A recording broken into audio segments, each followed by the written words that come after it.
பராபரத்தில் பரம் தோன்றி. இயற்கை உலகம் எப்படி இதுன்னு சொல்லல, பராபரமாக இருந்ததில் பரம் தோன்றி, பரத்தில் சிவம் தோன்றி, சிவத்தில் சக்தி தோன்றி, சக்தியில் நாதம் தோன்றி, நாதத்தில் விந்து தோன்றி, விந்துவில் சதாசிவம் தோன்றி, சதாசிவத்தில் மகேஸ்வரன் தோன்றி, மகேஸ்வரனிலிருந்து ருத்ரன் தோன்றி, ருத்ரனிலிருந்து மகாவிஷ்ணு தோன்றி, விஷ்ணுவிலிருந்து பிரம்மா தோன்றி, பிரம்மாவிலிருந்து ஆகாசம் தோன்றி,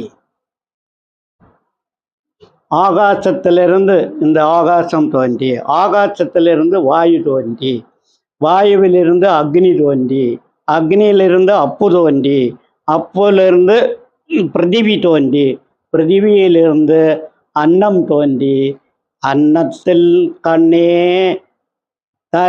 கரமிகு நரமிகு பட்சிகள் கரா சங்கமங்கள் அனைத்து உயிரினங்களும் தோன்றின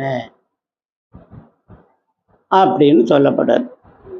இது நம்முடைய பார்க்க இந்த சித்தாந்தம், சைவ சித்தாந்தத்தில் உலகம் எப்படி உற்பத்தி ஆயிடுச்சுன்னு சொல்லுறார். யார் உலகத்தை இறைவன் படைத்தாரா, மனிதனை இறைவன் படைத்தாரா, இதெல்லாம் இது.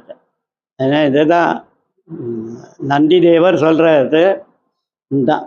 அப்புறம் மனிதனை பற்றி சொல்லும்போது என்ன சொல்கிறாருன்னா, அன்னத்தில் ரசம் தோன்றி, அன்னமயம், அன்னமயம்னா உணவு தான். அன்னத்தில் ரசம் தோன்றி, ரசத்தில் உதிரம் தோன்றி, உதிரத்தில் மாம்சம் தோன்றி, மாம்சத்தில் மேஜை தோன்றி, மேஜையில் அஸ்தி தோன்றி, அஸ்தியில் மச்சை தோன்றி, மஜ்ஜையில் சுக்லம் தோன்றி, சுக்லத்தில் சிரோனிதம் தோன்றி, சுக்லம் ஆணாம் சிரோனிதம் பொண்ணாம்.